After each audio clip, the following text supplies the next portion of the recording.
그곳에서 몇 명의 희생자가 나왔는지를 정확히 아는 사람은 지금까지도, 아니 아마 앞으로도 없을 겁니다.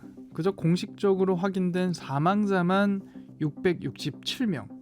명분은 그저 길거리 청소, 불황인 선도였습니다. 꼬마야, 꼬마야. 네? 저요? 그래, 너 잠깐 이리 한번 와봐. 왜요? 너 부모님은 어디 가고 저기 혼자 있니? 부모님 없어? 아니요, 집에 계시죠? 안 되겠다. 너 나랑 어디 좀 같이 가야겠다. 일로 따라와. 왜요? 저 잘못한 거 없는데 왜 이리 따라와. 당시 그들은 길거리의 노숙자, 고아는 물론 그저 길을 잃은 어린아이, 버젓이 가족이 있는 일반 시민까지도 무차별적으로 끌고 간 것으로 알려졌는데, 그들이 사람들을 끌고 간 곳 바로 형제복지원이었습니다. 한국판 아우슈비츠로 불리는 그곳에선 강제노역은 물론 구타, 성폭행 같은 끔찍한 범죄가 벌어졌죠. 정말이지 천인공노할 범죄가 벌어진 기간만 12년. 그런데 국가 보조금까지 받는 이른바 복지단체에서 이 같은 범죄가 벌어지는데 어떻게 12년이 넘도록 건재할 수 있었을까요? 정말 아무도 이 사태를 몰랐던 걸까요? 죄다 한패였어. 죽을 둥 살 둥 정말 간신히 도망쳐 나왔는데 경찰이 내가 집에 데려다 줄 테니 차에 타라 이러는 거야. 그래서 내가 탔지. 그런데 다시 그곳에 데려다 놓더라고. 다 한패였던 거야. 공무원 한 명이 찾아서 진술서를 쓰라는 거예요. 그래가지고 무슨 진술서 이랬더니 내가 강제로 들어온 게 아니라 사회에서 충실히 일을 안 해서 들어온 거라고 거기에 사인하라고. 아파도 치료란 건 없었어. 아파서 또는 일하다가 다쳐서 맞아서 내 눈앞에서 죽어나간 이들이 한둘이 아니야. 그런데 말이야, 그 시체들도 의대의 해부용으로 돈을 주고 팔았다지? 죽어서도 존중받지 못했던 거야. 이게 말이 돼? 최근 형제복지원 사건을 다룬 다큐멘터리가 재조명되며 많은 분들의 관심을 끌었습니다. 무려 7, 80년대에 발생했던 최악의 인권 유린 사태. 하지만 놀랍게도요, 피해자들의 피해 회복과 진상 규명은 몇십 년이 지난 지금까지도 끝나지 않았다고 하죠. 오늘 사건 엑스파일에서 이 사건 자세히 살펴보겠습니다.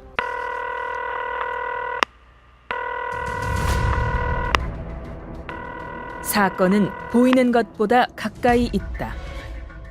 이원화 변호사의 사건 엑스파일. 안녕하세요. 사건 엑스파일 이원화입니다. 오늘도 로엘 법무법인 안수진 변호사와 함께합니다. 변호사님 어서 오세요. 안녕하세요. 로엘 법무법인 안수진 변호사입니다. 최악의 인권 유린 사태로 워낙에 잘 알려진 사건입니다만, 최근 관련 다큐멘터리가 공개되면서 다시 한번 많은 분들이 분노하고 관심을 갖게 된 것 같거든요. 네, 그렇습니다. 최근 다큐멘터리 나는 생존자다의 공개로 인하여 다시 주목받고 있는 사건인데요. 네. 형제복지원 사건은 한국 현대사에서 최악의 인권 유린 사건이라고 해도 과언이 아닙니다. 복지원이라는 이름이 무색하게 무고한 시민들과 아이들, 장애인들까지 강제로 끌려가 감금, 노역, 폭행, 성범죄 등을 당했습니다.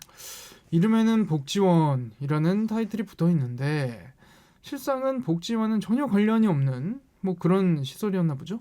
네, 한국판 아우슈비츠라는 평가까지 있는데요. 당시에는 단순히 길을 잃었거나 주민등록증을 지니고 있지 않다라는 이유만으로도 경찰 등에 의해서 끌려갔습니다. 당시 복지원이 소재하였던 부산시 공직사회 전체가 사건에 가담하였다라는 증언까지 나올 정도였습니다. 만약에 지금 이런 일이 벌어졌다고 하면 이거 징역 몇 년감 이렇게 좀 한번 볼 수 있을까요? 그쵸. 만일 지금 이런 일이 벌어졌다면 살인, 감금, 강간, 미성년자 약취 유인, 아동학대, 시체 유기 등 수많은 죄명들이 경합해서 가담 정도에 따라 수십 년의 징역, 최대 무기징역도 선고될 수 있을 것으로 생각됩니다. 예. 하지만 그때는 단 한 명이라도 더 붙잡아 오려고 혈안이 돼 있었던 때였으니까요. 아무튼 앞서 불황인을 선도한다는 명목으로 사람들을 불법 감금했다 이야기를 해주셨는데 이게 이제 왜 이렇게 된 거 하니 국가에서는 불황이들을 선도하고 좀 깨끗한 거리를 만드는 그런 이제 목적이 있었고 이 복지원 측에서는 이 사람들을 데려다가 가둬서 뭐 노역시키고 하면 자기들이 경제적 이득을 취할 수 있고 어떤 이제 뭐 보조금도 취득할 수가 있으니까 그런 이해관계가 서로 합치가 된 결과가 아닌가 그런 생각이 드는데요. 근데 아무런 죄도 짓지 않았는데 본인의 의사와는 상관없이 마치 감옥에서 생활하듯 살았단 이야기인데 그냥 가둬놨던 겁니까? 아니요, 단순히 가둬두는 것에 그치지는 않았습니다. 하루 종일 강제 노역이 이루어지는 것은 물론이고 저항하면 구타를 하거나 굶기는 것도 다반사였고 성폭행이나 살인도 빈번하게 이루어졌습니다. 왜 안 도망쳤을까 그런 의문이 들긴 하는데 도망치기는 쉽지 않았던 모양이죠. 네, 도망치다가 적발되면 무자비한 폭행으로 죽는 경우도 잦았고 잘 때는 발목이 사슬을 묶었다라는 증언도 있었습니다. 감옥보다 더하네요. 예. 그리고 병에 걸리거나 뭐 일을 하다가 다치는 경우가 있어도 안에서 치료 자체를 받지를 못해서 도망치려는 시도를 하기도 전에 사망하는 경우도 빈번했다고 합니다. 심지어는 정신과 약물을 과다 투약해서 화학적으로도 구속한 정황까지 있었다고 합니다. 네. 더욱 끔찍한 사실은 피해자들이 사망한 이후에도 안매장되거나 의대에 팔려나가서 시신조차 찾기 어려웠다는 겁니다. 정말 끔찍한데요. 근데 앞서 한 개인이 아닌 공직사회까지 똘똘 뭉쳐서 만들어낸 최악의 사태였다 이렇게 이야기를 해주셨는데 이 부분을 좀 더 구체적으로 짚어보죠. 어느 정도까지 공조가 됐었던 건지 뭐 단지 눈 감아주는 수준이었는지 아니면 부추기는 정도였는지 어땠습니까? 서로 간의 이해관계가 좀 맞은 것 같아요. 그래서 적극적으로 부추기는 것에 가까웠다라고 보입니다. 네. 당시 야당이었던 신민당 조사에 의하면 수용자 3,948명 중 3,755명, 거의 대부분에 가까운 숫자인데요. 이 사람들은 경찰에 의해서 끌려온 것으로 나타났고 수사가 개시가 되어도 청탁을 통해 제대로 진행이 되지 않았습니다. 또한 관리 감독 기관인 부산시도 수용자들의 신원 확인을 제대로 하지 않았을 뿐만 아니라 의료 관계자들이 부검 서류를 위조한다라는 정황도 드러났습니다. 이런 만행이 어느 정도나 계속이 된 거죠? 1975년부터 1987년까지 무려 12년간 지속된 것으로 알려졌습니다. 정말 뭐라 할 말이 떠오르질 않는데 그러면 이렇게 철저하게 민관이 합동을 해서 은폐했던 이런 범행들이 이런 만행들이 어떻게 세간에 알려지게 된 겁니까?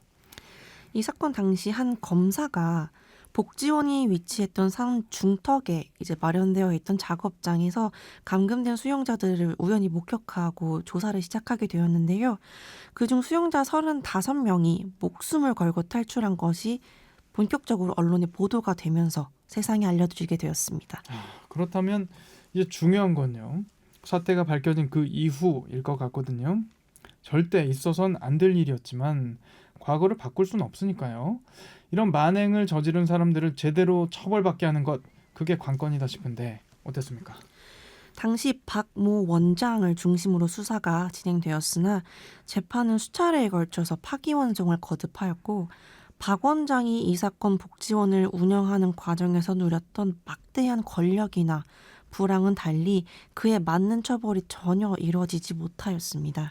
이게 뭐 원심에서 판결이 여러 차례 났다가 상고심에서 파기환송이 또 여러 차례 났던 걸로 알고 있는데 도대체 이 사건의 파기환송이 몇 번이나 있었던 건지 그 경과를 좀 설명을 해주시죠. 무려 2차례나 파기환송이 있었는데요.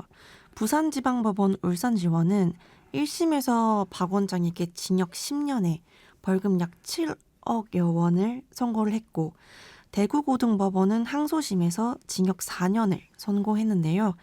대법원은 이를 파기환송하였습니다.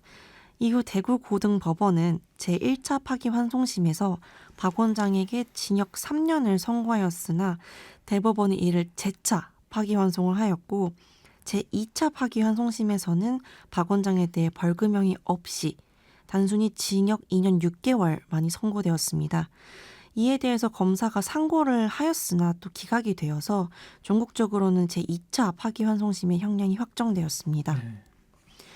대법원은 민간인인 박 원장이 당시 내무부 훈령에 따라 형제복지원을 운영하였기 때문에 감금의 고의가 없어서 특수감금 부분은 무죄라는 취지의 판단을 내렸는데 더욱 충격적인 사실은 복지원에서 발생한 살인, 시신유기, 폭행, 강간 등 중한 제목들은 기소조차 이루어지지 못하였다는 점입니다. 네.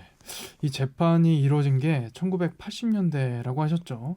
지금이었으면 절대 이렇게는 안 됐을 것 같거든요. 거의 뭐 범죄 백화점이라고 할 수 있는 수준인데 혐의라든지 형량 자체가 말이 안 되는 것 같아요. 이 사람들을 다시 법정에 세울 수 있는 방법은 혹시 없습니까? 쉽지 않아 보입니다. 2018년 이 사건에 대한 비상상고가 신청되었다가 기각된 적이 있는데요. 유죄 판결이 확정된 사건에서 확정된 사실관계를 다시 살피는 재심 제도와는 달리 비상상고는 확정 판결의 심리나 재판의 법령 위반이 있는 경우 검찰총장이 대법원에 제기할 수 있는 제도라서 단심제로 종결됩니다. 야, 실질적으로 국가 보조금 쪽으로 들어간 돈이랑 불법적으로 발생한 수익들은 제대로 환수되진 않은 것으로 알려졌습니다. 피해자들에 대한 보상, 사태에 대한 진상 규명은 제대로 이루어졌습니까?